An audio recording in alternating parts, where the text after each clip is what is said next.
All right, guys, welcome back. Sorry about the technical issues. The computer's acting kind of funny. This is the fifth encounter for our beginning biblical Hebrew course using Learning Biblical Hebrew, textbook and grammar, as a reminder. Today we're going to go over chapter 5 regarding vowel changes that nouns go through. It's a lot of material, kind of convoluted. Somebody wrote me this week and told me that they think that we probably shouldn't cover it because it's kind of advanced material dealing with theory rather than actual forms. But I think that if we understand the theory a little bit, we have some kind of exposure to it, then it will help us better understand what's going on with the actual forms that we find in the Bible and why the vowels are changing and shifting around. So we're going to cover it and answer any questions that we can along the way. And by the end of the encounter, I hope that what has been a little bit confusing is going to become a bit clearer. And at the end, we're going to do reading a bit more from the last chapter's reading in the graded reader.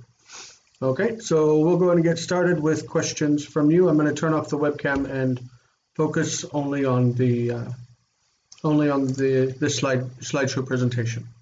Okay, so the first slide is about questions you might have. Before we had the technical issues, we had the question of still reading the Kutz Katon or Kutz Katan. And we were starting to look at this slide here and discuss what's going on with this syllable. In this word, malache, the first syllable here is closed.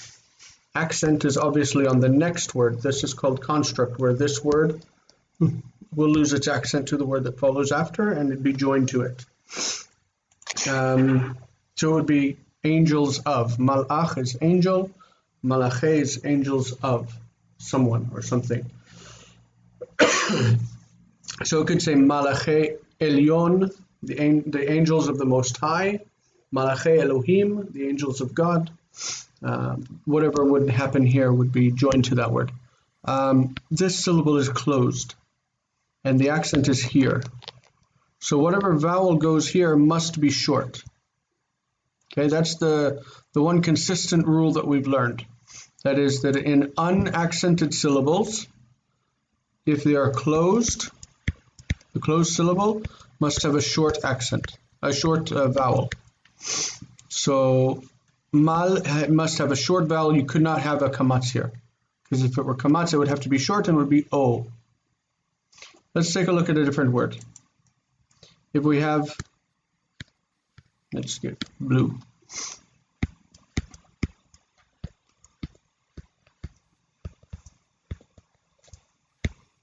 Okay, the accent is here at the end. It's unwritten. Generally, you don't write the final accent. Okay, the syllables are this and that. Okay, so this one is accented, this one is unaccented, and if it's unaccented, the vowel must be short. Okay, and if it's short, then this is not a, but o. Chochma, chochma. Okay, that's really what it comes down to, is if the syllable is closed off, it's a closed syllable, and the accent is further down in the word, and this has kamatz, then it has to be o. Does that make sense? Yep. Okay, so we can I get it. We can see another example in the word kodesh. Kodesh means holiness. Get the vowels to work here. Okay, kodesh. This means holiness. Whenever it takes an ending, the vav means his. So you put vav on the end of it, and you get kodsho. Kodsho means his holiness. Okay, the segol drops to its original form, which is shva, and the o is shortened to o. Kodsho. Let's write that out by itself.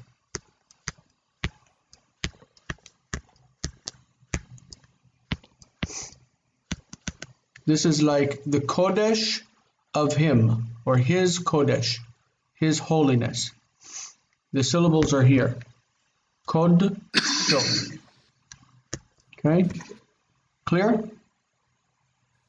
Yep. All right. My Spanish teacher used to say, well, how did she say that? Never mind. But she would say it in like, is it clear as mud or like water? There was a thing in Spanish, but I can't remember it. We want to go over these rules real quick before we get started. These are the rules from the book. This one I've put as gray, but it doesn't really show up on the screen. Just ignore it because it has to do with verbs. Right now we're looking at nouns. So in closed unaccented syllables, this is what we've been talking about for a couple of weeks. Closed accented syllables, they require short vowels. That's what we've said many, many times, and that's what we just talked about. Okay, closed unaccented syllables require short vowels. That is a rule. So if you've got three syllables, and the accent is here, the syllable before it is called near. And then any syllable after it is distant. You can have distant 1, distant 2, distant 3, and so on. Okay, and the syllables after the accent don't matter. So with this in mind, with near, distant, and distant, okay, with this in mind, we go over the next few rules. The near open syllable, that is if you have the accent here, and the one here is open, if this is open, okay, then that syllable lengthens in noun. So it would be kamatz or tsere, the long versions. Okay, tsere is long, cholam. Okay, it would be one of the long vowels, the one before the accent. Does that make sense? Mm-hmm. So if you have davar, and historically we have a, if you put an ending on it, dvarim, the accent is on the end of the word. The one before it is called near, and it lengthens to kamatz. Okay? The one before the accent, we call it pretonic. The pretonic syllable lengthens. It gets longer. So if it's patach, it becomes kamatz. If it's chirik, it becomes tsere. Okay, if it's kubutz, historically short, it would become cholam or shuruk. U or o.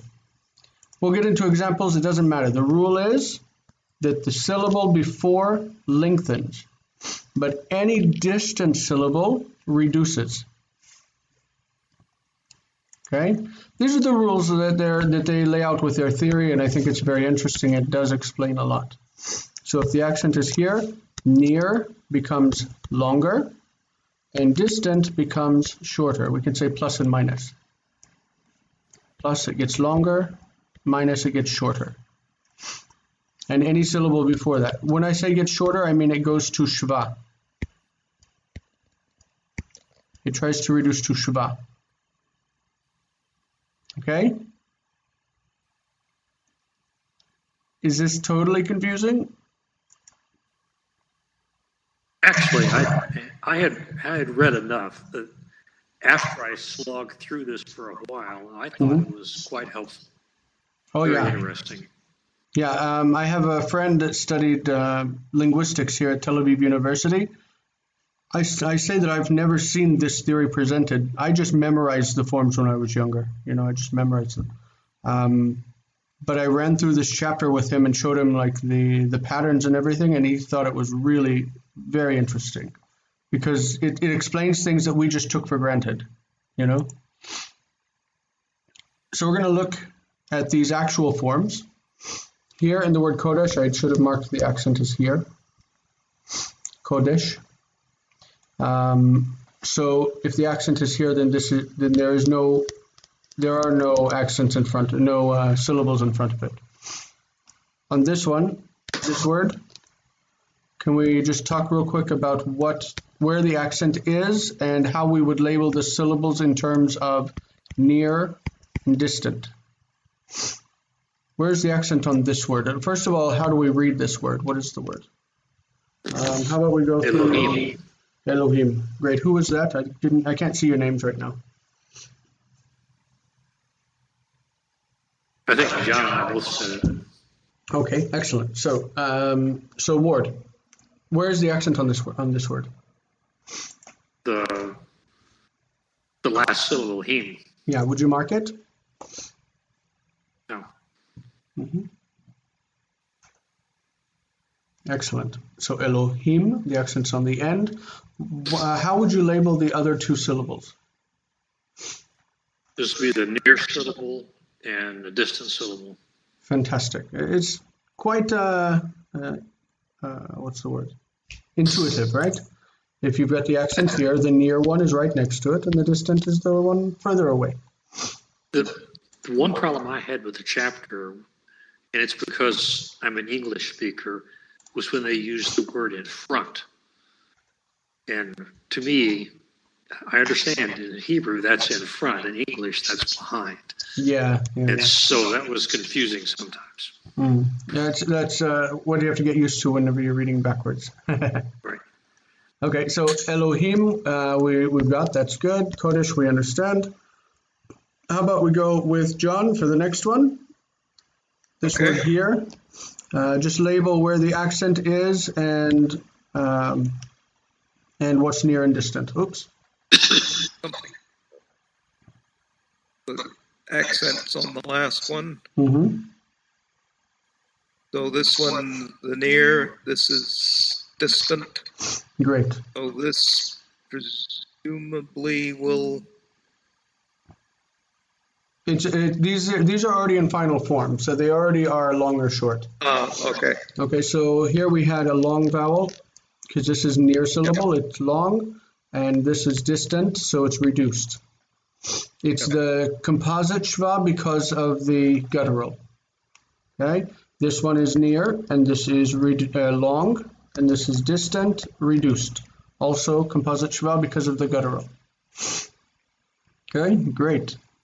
So the next one, what do you think of this one, Mr. Gio? Yep, the accent is here. Mm-hmm. Yeah, it's indicated. So this is going to be your near, and then this is the distant one, and then distant two. Fantastic. Okay, so what can you tell us about the vowels in the near, distant, and distant? So this is a...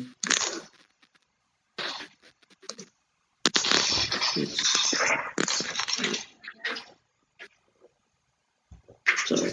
Mm-hmm. So you have a long one here, Mm-hmm. and then you have a reduced and so this is a reduced, right? Yep. And then This one would like to be reduced, of course, but the syllable is historically closed, so you can't reduce a closed syllable. yep. Okay, so the closed syllable stays intact. So it won't break it to try to reduce this and reduce that, and they're together as a unit. Yep. Okay, the next one presents us an interesting case. Historically, words that end in a, in this feminine ending, nouns that end at that feminine ending, historically end actually with tav. Okay, historically it's adamat. Adamat. The tav ending dropped off. Okay, and it became a hey. So instead of adamat, you have adamah. And this is the word that we see in the Bible, adamah. But anytime that we add anything to the end of it, that taf comes back. Okay, that taf comes back. The historical taf comes back. So if we say that this is the accent syllable and this is near and this is distant, accent has our regular long ending. This is long and this is reduced. That's as we would expect, right? That's perfectly normal as to what we've already seen. But in this case, this is the same word. And the accent has been shifted over because now it belongs to whatever word comes after this. It's the land of someone. Admat Ha'am, I don't know, the land of the people. Okay, and then the accent would be here. This accent indicates it's on the next word, whatever the next word is. Okay, Admat. Then we have the historical taf is back, and it's a closed syllable. Okay, it's closed, so because it's closed and unaccented, it has to have a short vowel, right? Closed and unaccented.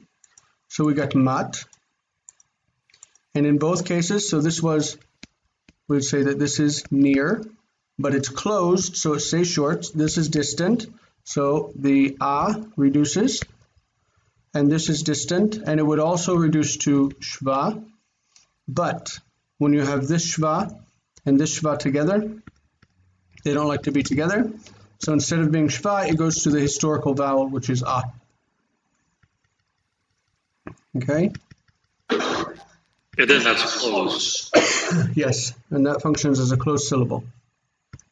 The stages it went through, if you think about it historically, is that the taf is returned, the accent is shifted, and this is mat. This becomes shva. This one, like here, would become reduced shva, like this, like a composite shva. And then these two shvas together undo each other. So you can't have two shvas together, and this one becomes just patach. So it's admat. Admat. Okay, that's what's going on theoretically.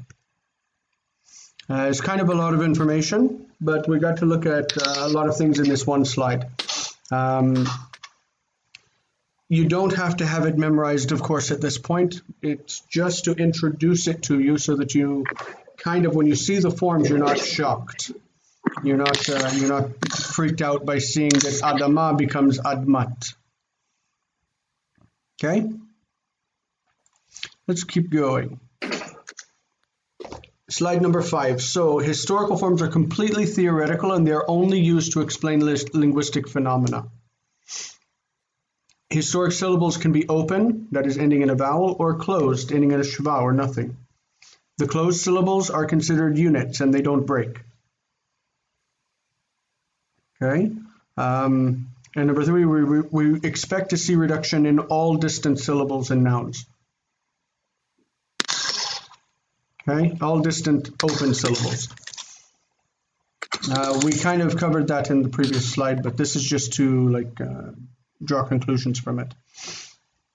So from that, if we have a historical zakin with short vowels, it becomes zaken.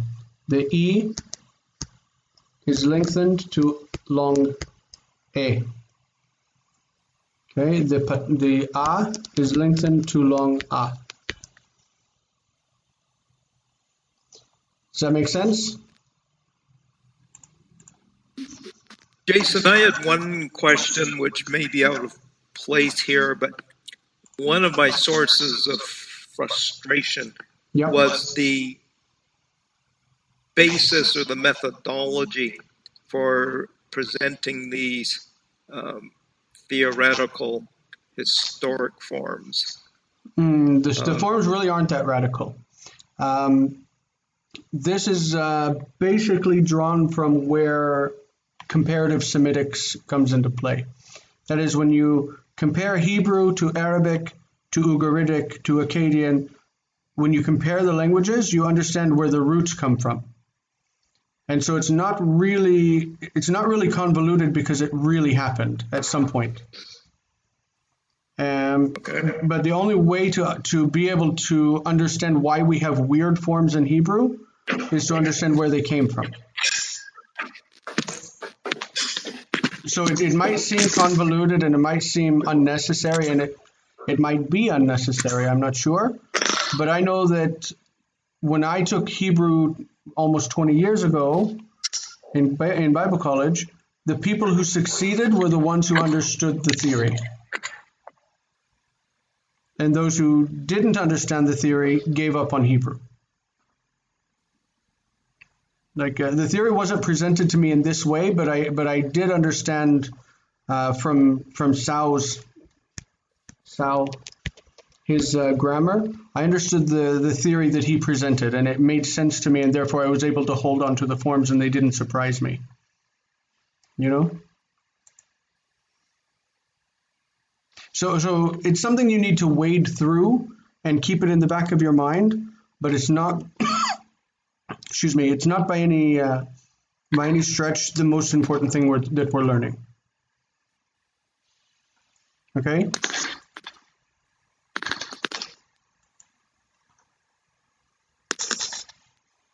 You accept my explanation? Yes, sorry. Okay. I was just scribbling a note. All right. myself. Excellent. Go back to Zakein there again. Okay. So I see the historic form. Yeah, to get to the historical form, you reduce long vowels to short. Right. To short vowels. The three historical short vowels are a, e, and u. Why? Because these are the only three vowels that exist in Arabic.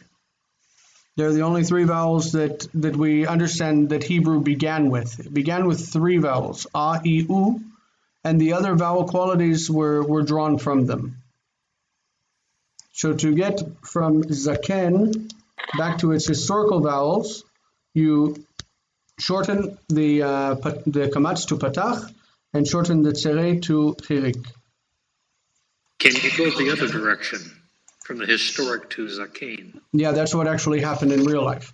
Because this is the accented syllable, it becomes long, which takes chirik to tzere. And the patach is the near syllable, and near becomes long, so that takes patach to kamatz. But we don't have a rule for accented syllables, do we? You can expect most accented syllables to be long. Okay, thank you. They don't have to be when they're a closed syllable and such. They can be short, but you should expect open syllables to be. Most of the time, accented syllables are long. So that's also what happened here with davar. The accented syllable becomes long, and the near syllable becomes long. Okay, here we have two closed syllables. This one is unbroken and it remains short because it's a closed syllable. Remember, closed syllables remain unbroken. And the second one is it takes the accent and becomes long. Okay. Right. But historically, we're going to deal with these short vowels. All right, so next. This says, to identify the historical form, you must check a dictionary to see what the lexical form is. Lexical form is the word that we use for dictionary form, from lexis. Lexis means word in Latin. Okay, so the lexical form is the one that you find in the dictionary. The dictionary, if you have a good dictionary, it will also give you other relevant information, such as the construct form. So if you look up davar is a word or a thing. When it goes into construct means join to the next word. The accent shifts to the next word. Then you have this closed syllable that's unaccented. It takes a short vowel. And this is a distant syllable that reduces. So davar. Davar becomes davar. Okay, so you will find this construct form in the dictionary also. Generally. And they will also give you the plural form. So davar, they will give you normally in the dictionary, dvarim. The plural. Okay? A good dictionary will give you all of the forms. Like if you have Chalot, the Concise Hebrew and Aramaic Lexicon of the Old Testament by Holiday, it will give you all of the forms. So if we see the word melachim as a plural, we know that the distant syllable reduced, that is the first one, right? So it was one of the short vowels, a, e, or u, generally. The near syllable was lengthened from short a and becomes long a, right? The near syllable, because the accent is here. we can easily arrive at malach as a historical form. Okay, all other forms in the plural can be drawn from this one. So we have melachim, and we can draw conclusion that this would be malach historically. Correct? Mm-hmm. Okay, so we want to try we want to look a little bit at some historical stuff before we get into reading. This is not, like I said, it's not the most important things in the world, but it explains a lot of things as we go along. So let's take the word melech. Melech means king. The plural of melech is melachim. Melachim. We can use it to explain the various forms that we will see in the Bible. So melech looks like this. It comes from a historical form, malk or malch. Probably malk. Historically, the kaf probably didn't have two sounds. Malk. And then if you see this when you add a suffix, the dictionary will give this to you also. Malki means my king. Malki. So when you take that E ending off, it gives you malk. Malk is the historical form. Malk, malki. Okay, so in order to see this historical form, we could check the dictionary and get this, and it would basically just show us automatically that that's a historical form. This is most relevant to segolet nouns. If you read, segolet are nouns that have segol in one of these places. Okay, they generally have segol, and they get their accent on the first syllable and not the second. Okay, melech, malki. Malki means my king. The E ending means my. Malki. Alternatively, the plural form we would look up and find melachim. It's hard to get from malk to melachim. That's really difficult because that's a closed syllable. We wouldn't expect it to take that ending, right? We'd expect malkim. Malkim, but that's not right. That's not what we get. So what we see is instead there are two historical roots for segolet nouns. They have one for the singular and one for the plural. The plural looks just like the vowel that we saw before. Okay, the vowel means word. The plural is devarim, where this one becomes long and this one reduces to shva.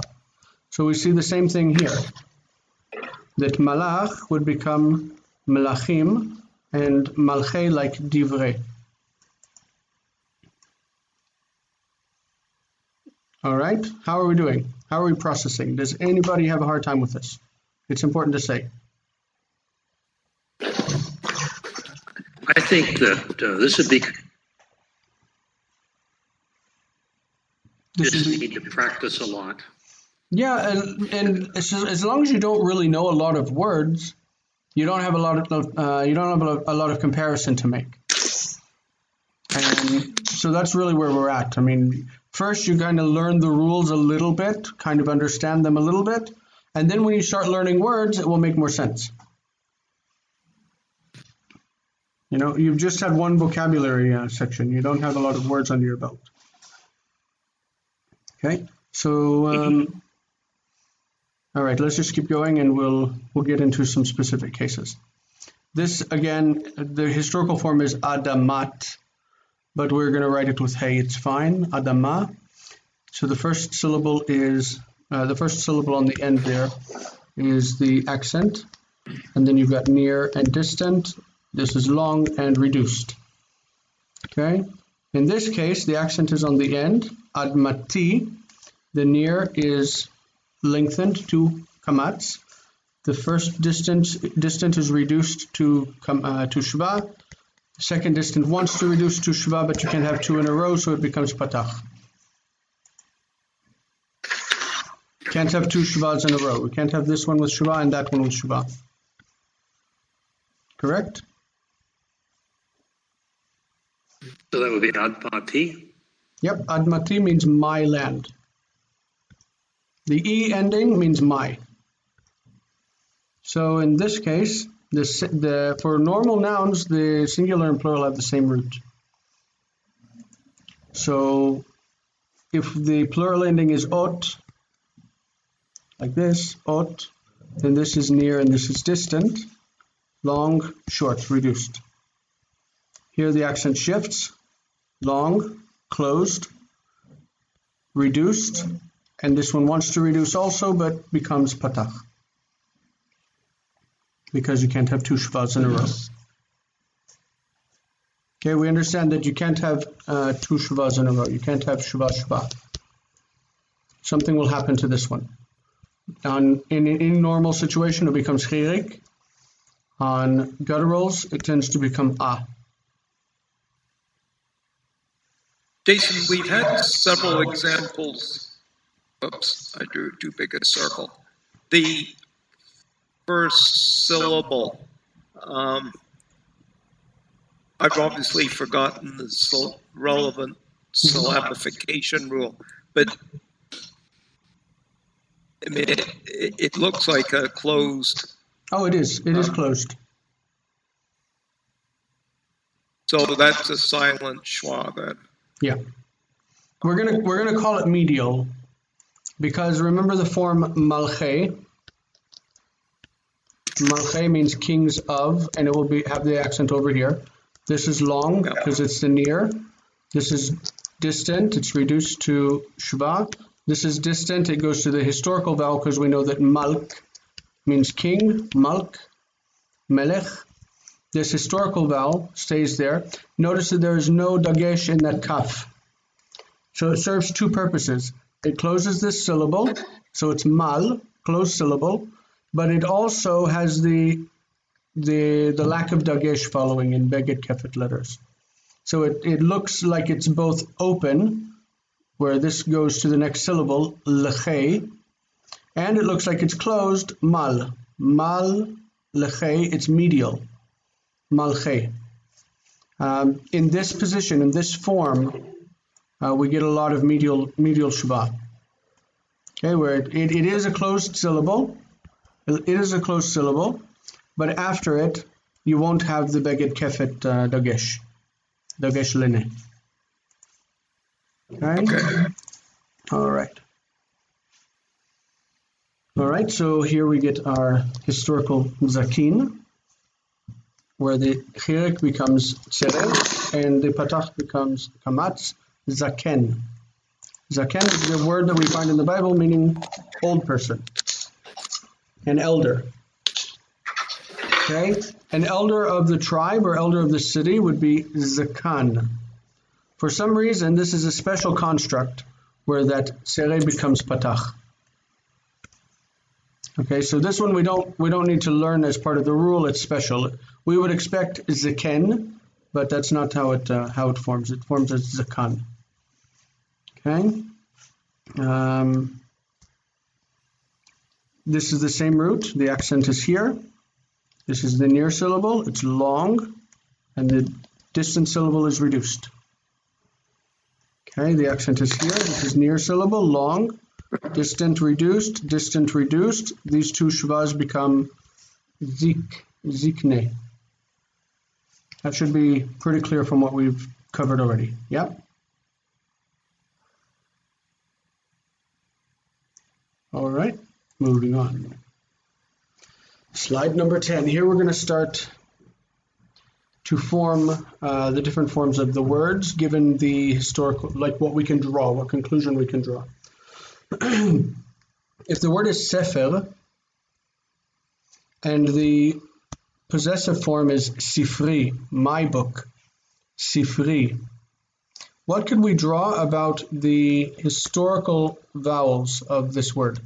Sefer, sifri.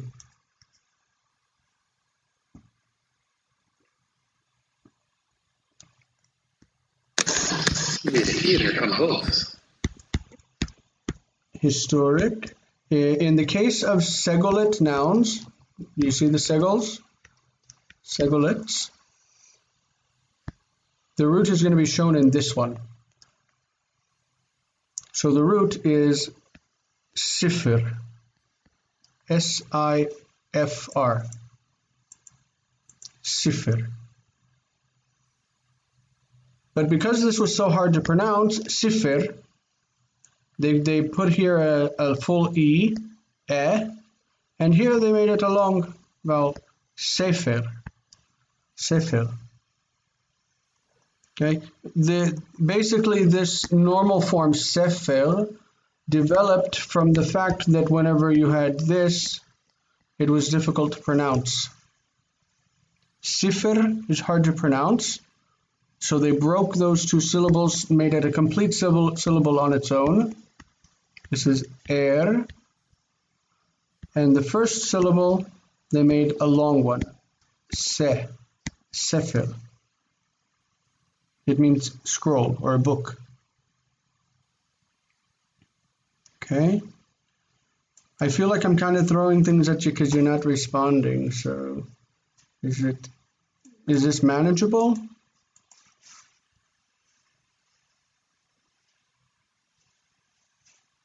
I think what I said before. I think it's manageable, but I think it take a lot of repetition to really master it. Yeah. Okay. Anybody else? I think I have to rerun the video after this.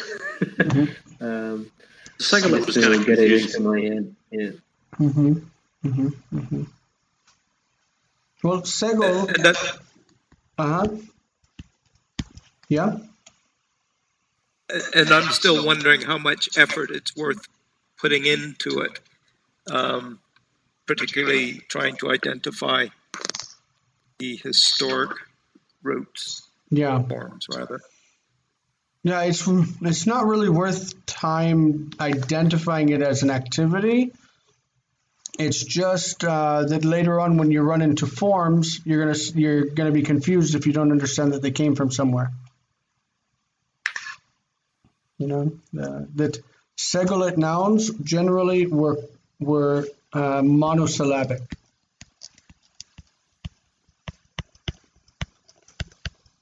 Okay. Segolite nouns had one syllable. So the word for dog was kalb. Kalb was the word for a dog.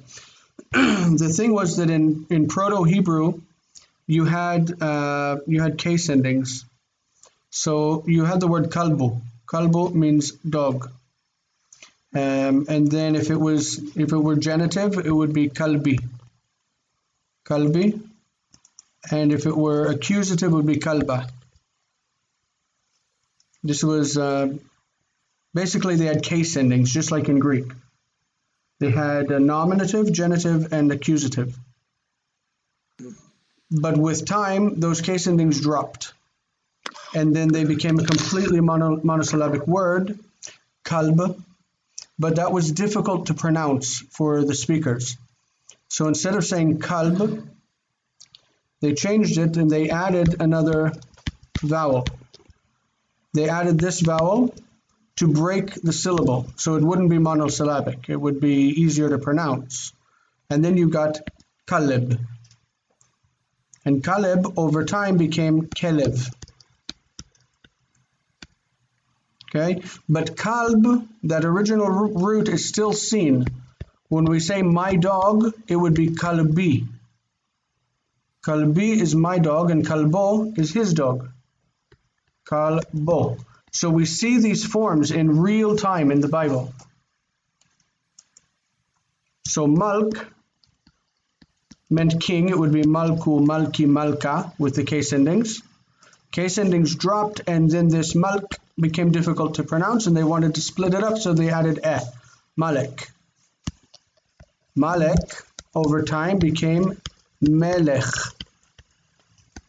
And Melech means king. But when you say my king, you go back to this original word and you say Malki, my king. Malko, his king. Malkenu, our king. That Malk is important for understanding the forms of the word. Well, I'm having tried learn some Hebrew before, strictly on the basis of having to try and memorize all the different versions of words with no real understanding of or the way they were. Just like I remember Greek, hundreds of irregular verbs. That's just life. So this is what you're going through is helpful, even if I don't remember the details. Right, and I really don't expect you to remember the details. That's honestly, I don't expect you to remember them. Just exposure is the idea here. Okay, so if we have this word for book, it would originally have been sifru, sifri, sifra. When it lost the case ending, they added an e to make it sifer, and that short I became a long e. It lengthened. Sefer. So sefer means book, but when you add the endings, again you get sifri. Sifri means my book. Sifrenu, our book. Sifrecha, your book. In Hebrew, you add endings for possession. Okay, so it will just make things easier if you kind of understand what's happening. That it's going back to the historic root. Okay? But it is a complicated concept, and that's it's problematic. Because you're coming into a language that's had thousands of years of development, and trying to understand what's going on with it without understanding that development it makes things a little bit more difficult. So it's easier for us to understand that this actually happened, and then work from there. So historical short, Kutz, Kudshu.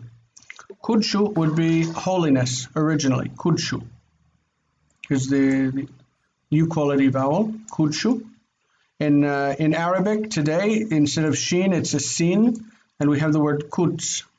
Kutz means holiness in Arabic. It's the name of the city of Jerusalem.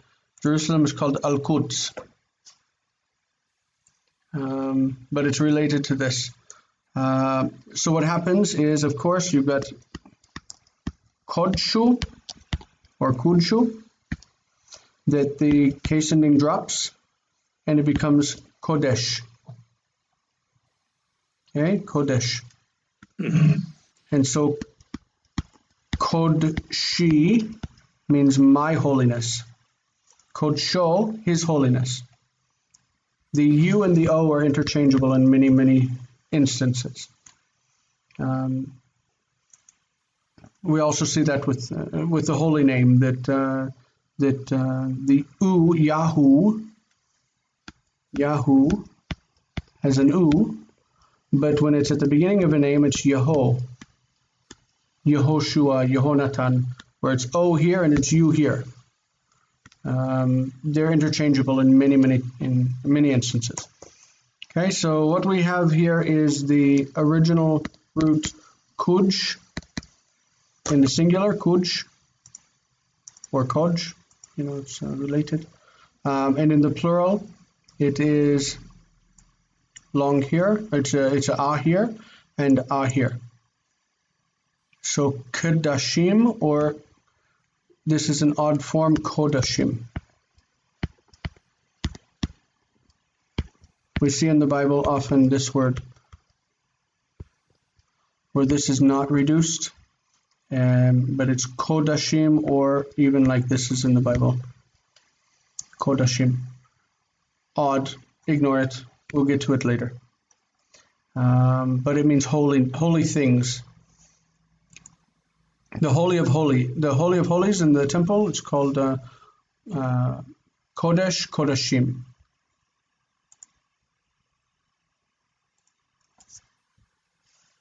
Is everyone there? Yep. Okay. Good. My slides are not coming up very quickly, so. Okay, so we see this word, davar. In the dictionary, we'll see dvari or dvaro, dvarim. What conclusions could we draw about the historical vowels? Can somebody tackle this one? I'll try. Mm-hmm. This would be patah on both these, I think. Yep. And I'd say the same thing here. Yep. This is a very, very common pattern. So when we add the case endings, im, this one becomes long, and this one becomes reduced. And this one, oh, sorry, that's what happens in the plural. I don't know why I'm thinking about that. But also when you have my word or his word, vowel, his word, like the word of God, vowel, okay? This is near, it's long, distant is reduced. Same thing happens here. Great. Next. Okay, this word means ground, adama, land. Who wants to take this one? We kind of covered it already, but Gio, do you want to take this one? Yeah, still processing. Yeah. Let me try.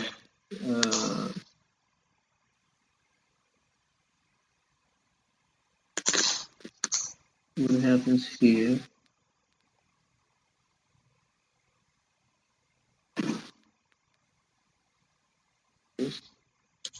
I think this will retain it. And then this one also. And then this will be a hey, right? Yeah, it became hey, like here. Right. Well, the vowels here, they can only be short. They can't be reduced. So it's just patach. Yes. Mm. But what happens is that this one is the accent. So it becomes long. This one is near. So it becomes long. And this one is distant. So it becomes reduced. With shva. Okay, good. The plural, is it any different or is it the same? The plural form is here.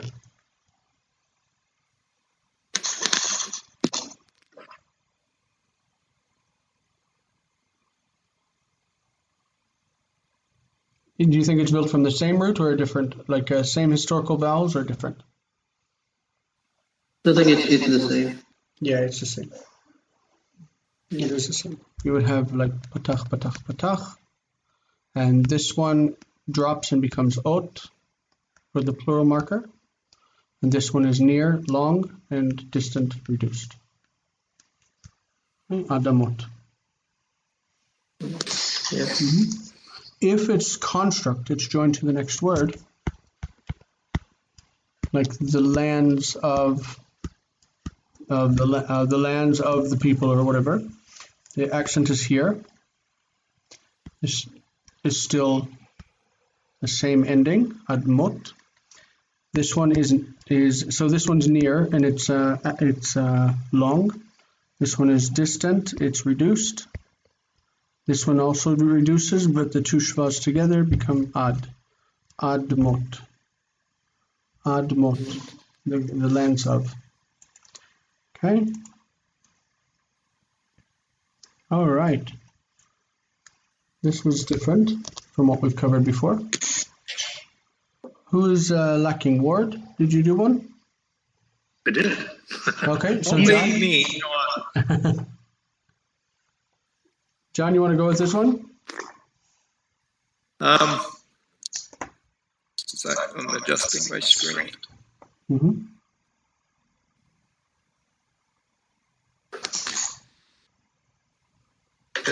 My brain freezes up about these historic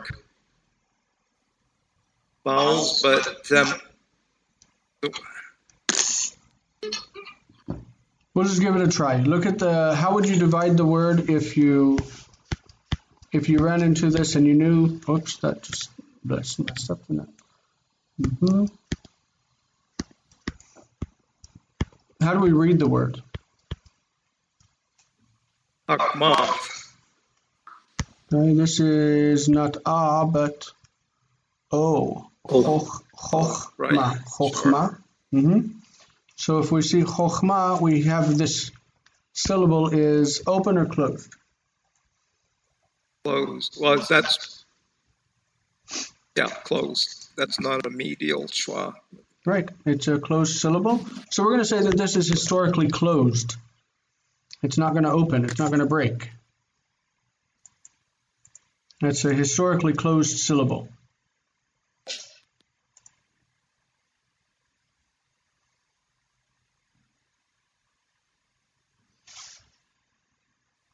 But that historically closed syllable won't have a patach. It's going to be o. Yeah. So that first syllable would have to be closed all the time. Choch. It's not going to open. We could theorize that originally it was chuch, because the three vowels, the U quality is u, but this is perfectly fine to say that it's choch. Okay, so chochma is not going to break the first syllable. So when you add my to the end of it, okay, chochma, that hey becomes tough. There's e, chochmati. This is near, it's long. This is distant, and it's closed up.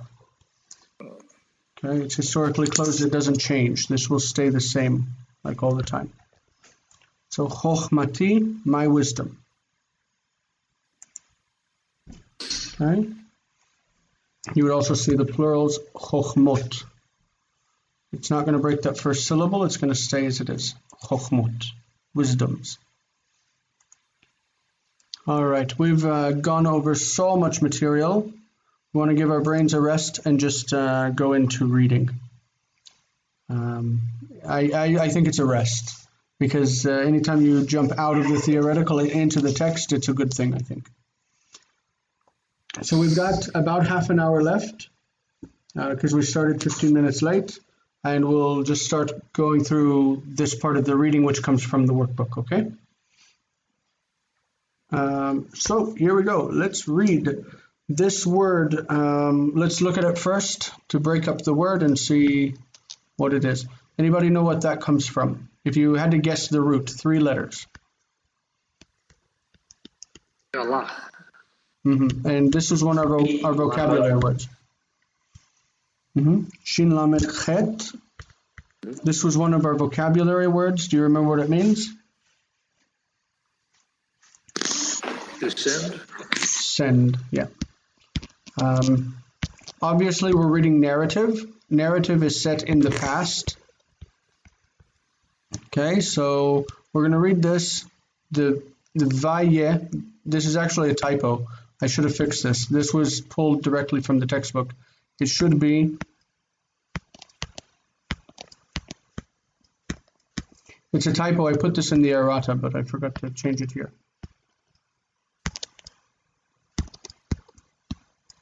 This needs to be patach.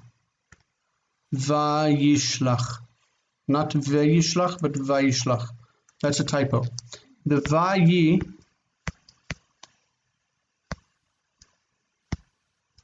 and whatever it goes on means and he.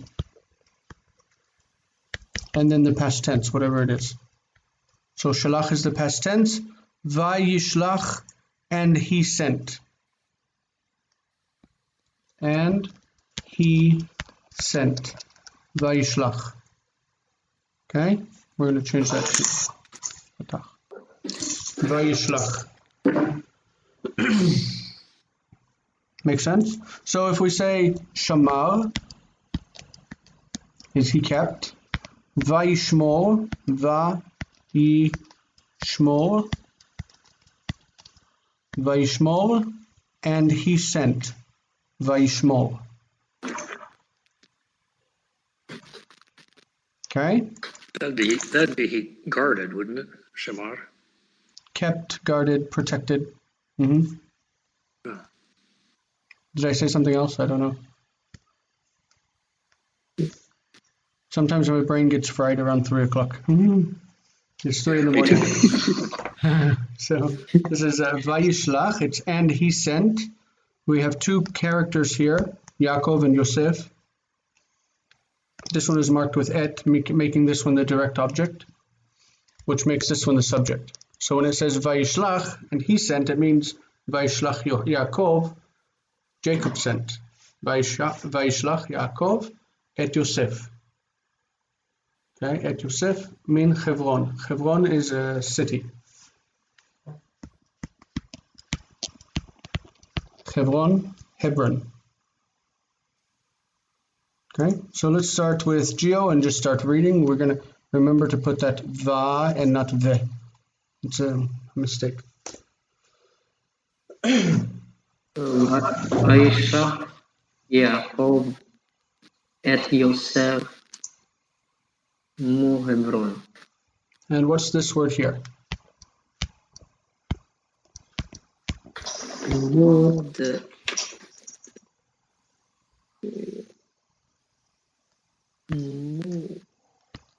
this in the vocabulary? I don't remember. From. Yeah, from. Yeah. Min is from. Okay, so we have a sending word and a from preposition. And those often go together. You send something from somewhere. Or send someone from somewhere. So translate if you would. And he sent, and Jacob,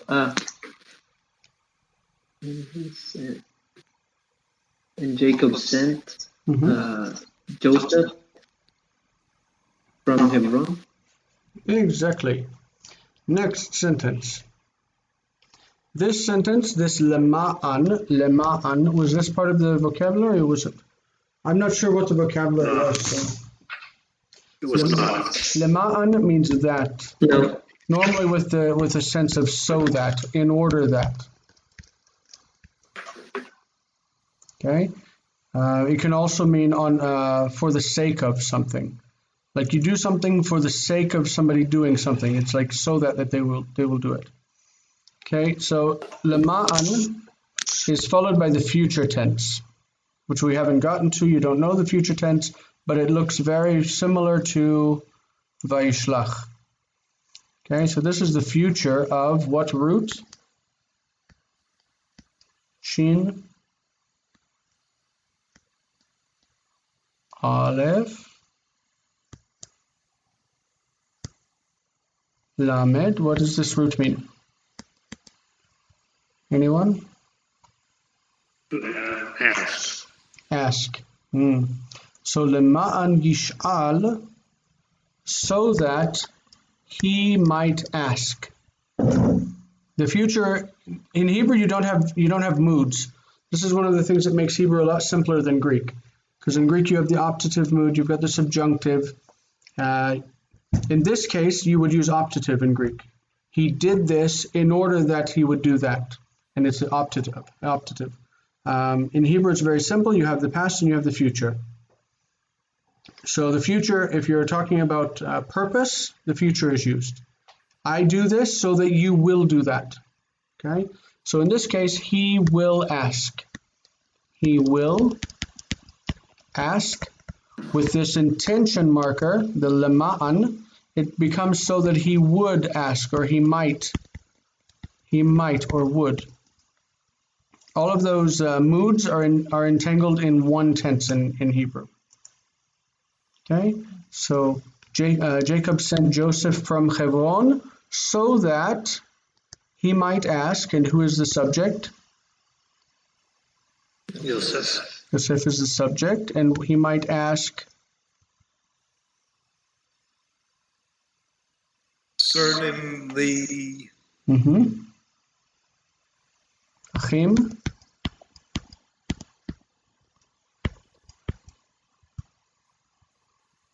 Oh, concerning his brothers? Yes, concerning the brothers and concerning the flock. Hatzon. Okay, so Vayishlach Yaakov et Yosef min Hebron lema'an yish'al Yosef al ha'achim v'al hatzon. Okay, so lema'an means so that. or just that he might ask. Okay, so who wants to read the whole thing and in one reading? John, you want to take this one up? Okay. Excellent. Vayishlach Yaakov et Yosef min Haberon. Very close. What's this vowel right there?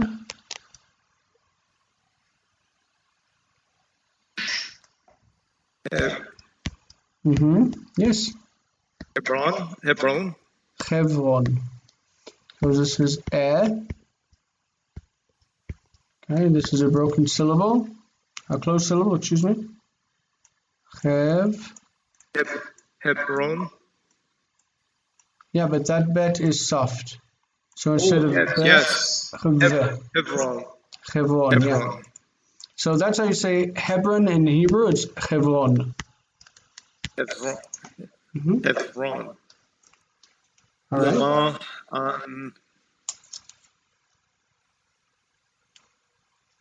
Ishal Yosef al Alahim Baal ha Son. Okay. Son. In son, in this word, son, the aleph is useless. It's quiescent aleph. It's like ts, s, o, s, o. Then there's an aleph that's useless. We don't need it. And son. Like the aleph isn't completely useless. It is there for historical reasons, but you don't need to pronounce it. Okay, son. All right, fantastic. Ward, I'm going to throw you into the next one. I'm going to explain it. Yeah, I'm going to explain it real quick. What's going on? The lema'an here creates our purpose or intentional clause. Purpose. Lema'an tells you why. He did this so that. Okay, it gives us our intention. It's followed by a future.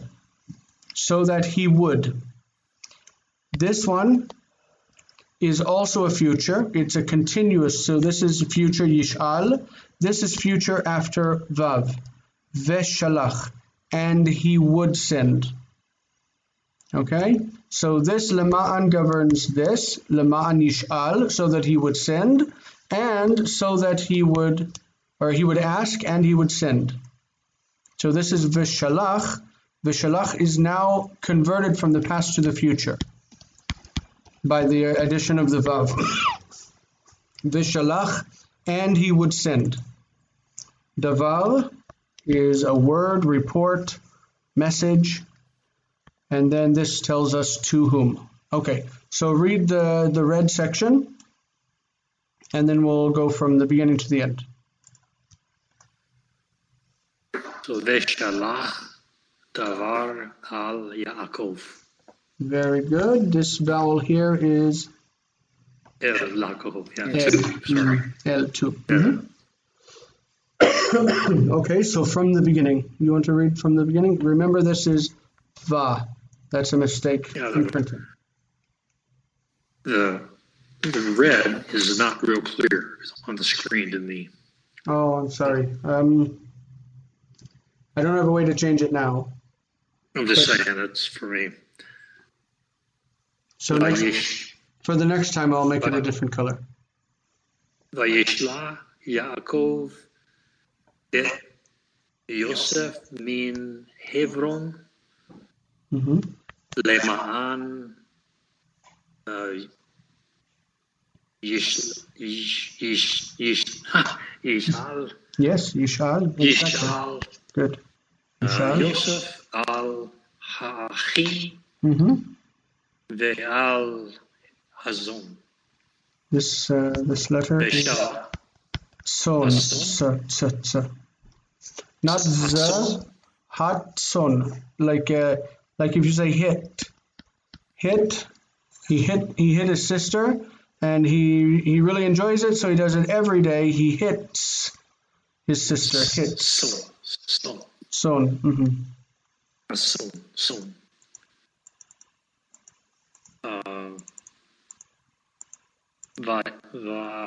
Vashalach. Veshalach. Davar el Yaakov. Fantastic. This letter right there is Chet. Oh, hey. Chet. So it's Vayishlach with that ch sound at the end. Vayishlach. This one. Mm-hmm. Okay. All right. Who do we have next? Who's next to read the next piece? I think, are we back to Gio? Yeah. Okay. Vayeled. That, what's that last letter? Oh, Vayeled. Sorry. Yeah, Vayelech. Vayeled. Mm-hmm. Vayeled. El Shechem. El Shechem. Shechem. That's a ch. Shechem. Yeah. Vayelech El Shechem. Mm-hmm. The accent is there. So Shechem. Great. Vayelech. It's kind of hard to recognize Vayelech. It comes from the root halach. Halach. Excuse me. Halach means he went. To walk. Mm-hmm. He went. Yeah. To go. Yeah. To go or to walk. Halach. When it makes the future is yeh. The hey disappears. And it becomes yelech. Yelech is the future. He will go. Here, I'll make it clear. Yelech.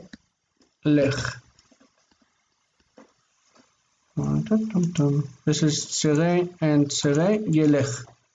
Yelech means he will go.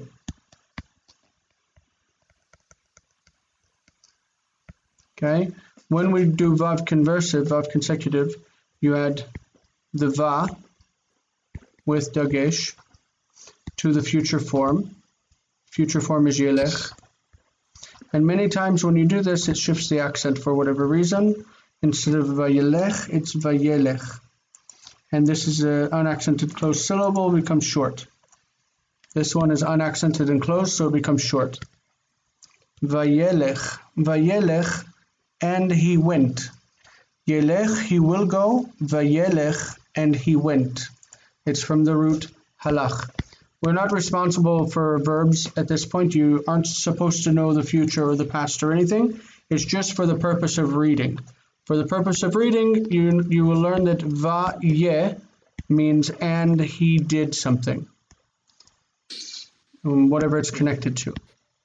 So va-yedaber, va-yelech, va-yashkem, whatever it's got the va-ye is the future. It's the future turned into the past. So vayelech means and he went, and this word's going to appear all over the Bible. Vayelech Shama, Vayelech El Ha'ir, Vayelech. It's all over the place because the patriarchs wandered around a lot, so they went. El means two, and Shechem is the name of a city. Okay? All right, so Gio, would you start us from the beginning again? And I'm sorry again about that patach that's missing there. Okay. Vayishlach Yaakov et Yosef min Hebron lama yesh al Yosef al ha'achim ve'al hatson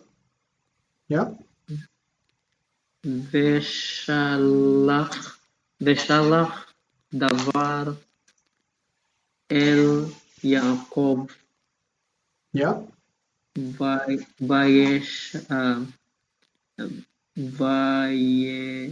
ويلخ Yep. الشحم. Fantastic. Great. All right. Who is next, please, in line? We're going to come to the end of this of the reading in just, I think, 2 more. Yep, 2 more. So here we go. Who was last? Last was John before Gio? Yes, I just Okay, so turned my mic back on. Okay, so is it Ward? Who is it? Ward or John's turn? I'm not sure. I think it's mine, but Okay, go for it.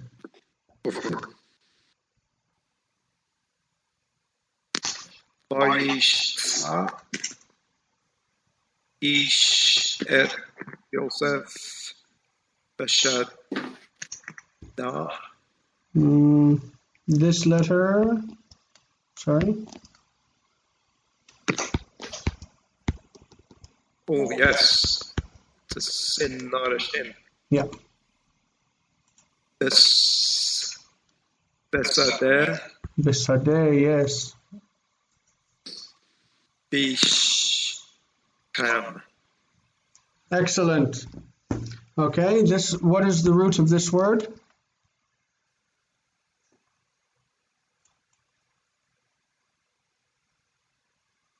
This is the verb, right? What's the root of that verb? Matzah. Matzah. It was in our vocabulary words. Matzah means to find. Yeah. Right? So in To find. Found, yes. So this is again that vayi. Vayi with the root vayimtsa. Vayimtsa, and he found. And this is the subject. A man found. Vayimtsa ish. A man found. Direct object, Joseph. Where did he find him? He found him in a field in Shechem. It's not really in Shechem, it's like in the area that Shechem dominated, right? It's the city dominated, that area around the city. Because you don't have a field in the city. You know what I mean? You have a field outside of the city, outside of the walls of the city. So basically, a man found Joseph. Oh, right. This was the... In this case, if we don't know who it is and it says a man, we would say someone. Someone found Joseph in a field in Shechem. The word ish in Hebrew can be very generic. You can say, I didn't see a man. What it means is I didn't see anyone.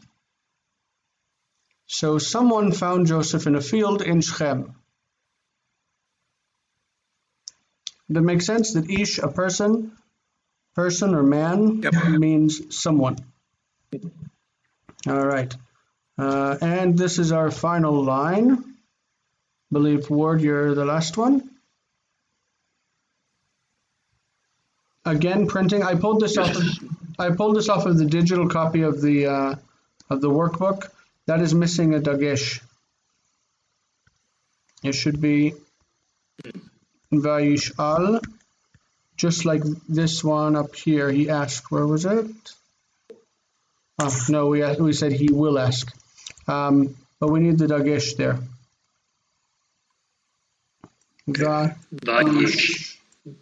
Vayish'al. Yes. Yosef et Haish al Ha'achim. Great. So this somebody, a person, became the person, right? The man. Because now we mentioned the first time he's a person, and then we mentioned the second time it's the same one, so it's the person. Okay, great. So he asked Joseph, the man, about the brothers. The brothers here mean Joseph's brothers. We haven't learned possessives yet, so we can't say his brothers, which is Echav. Echav means his brothers, but they haven't given us this form yet, so we're just saying the brothers, which sounds weird. Sounds weird to say the brothers, but Hebrew doesn't really write it that way. but it's simplified. So if you want to read the whole passage and then translate it to us, you get the biggest job of the evening. Vayishlach. Great. I like that you read that patach, even though it's not there. Very good. Vayishlach, and we're going to write over here the dagesh also, just so it's there. Okay. All right. Go ahead. Sorry. El Yosef min Hebron Lama'al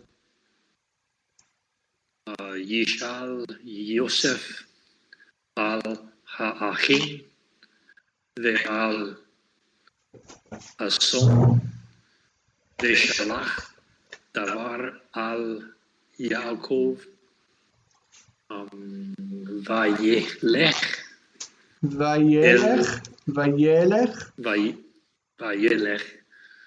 al Sechem El Shechem.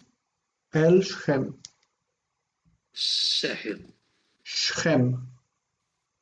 Shechem. El Shem. Remember that the shva represents the lack of a vowel. So not Shechem, but Shechem. Shechem. Accent here. Shechem. Vayimza ish et Yosef. Okay, we got to correct that sound right there. The Vayimtsa. Vayimtsa. Vayimza ish et Yosef besadeh Shechem. Shechem. Shechem.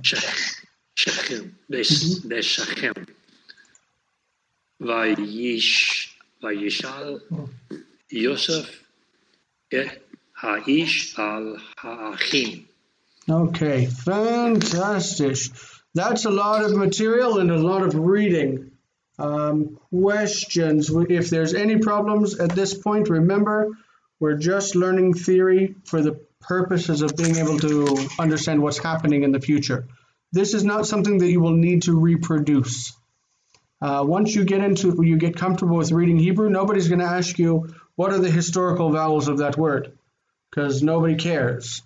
The idea is to give you some kind of concept of what's happening behind the scenes when words go from like we've already done, where a word will go from Sifri, my book, and then you see Sefer, a book, and you see Sfarim, books. Like, what's happening here with the internal structure of that word? It's not that important, but it's important to kind of understand what's happening. Nobody's ever going to give you a test on this except for the comprehension test that's on the Moodle right now. After that, you're never going to see this kind of stuff again. It's just to give you some kind of a background of the issues. But do you have any questions before we finish this that are like scratching at your brain, something you need to have answered before you can kind of move on to the next part?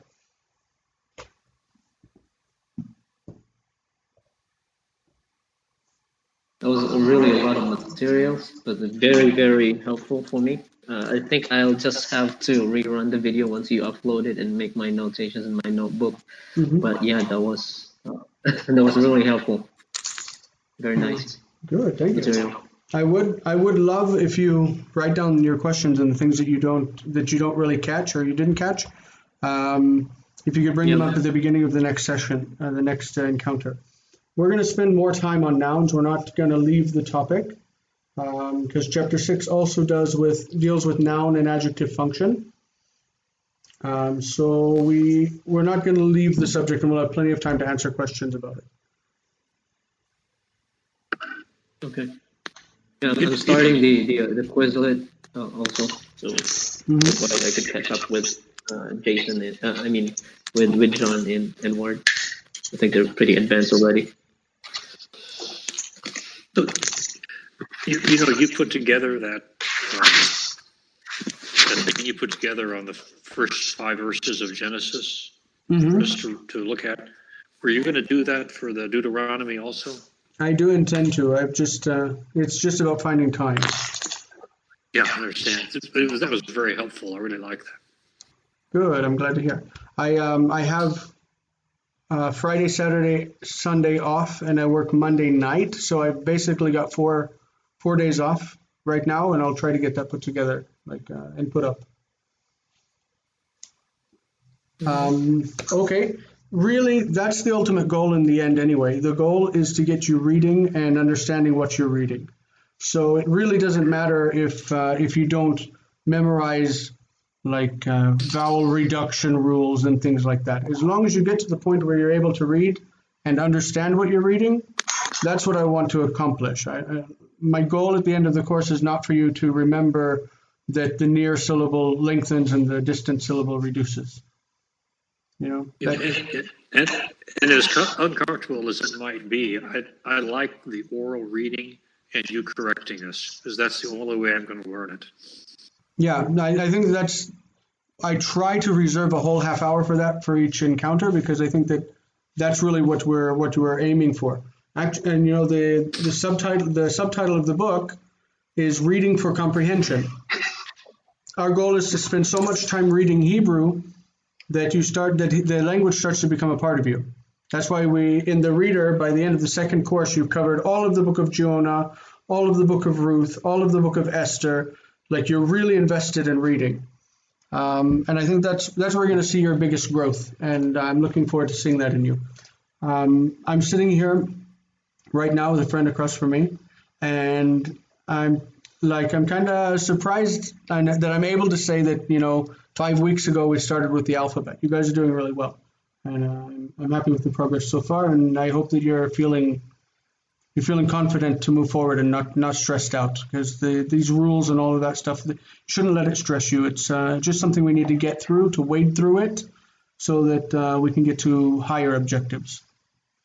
Okay? Good. Yep. Now that you put it that way, it's really a relief for me. Good. All right, so I'm going to go ahead and let you go for now, and we'll catch you guys next week. Like I said, I've got a couple of days off now, and I'll try to put together what I've already promised and get it up for you. Thank you. Okay, thanks. We'll see you later. Thank you, Jason. Bye-bye. Yeah, take care. Bye.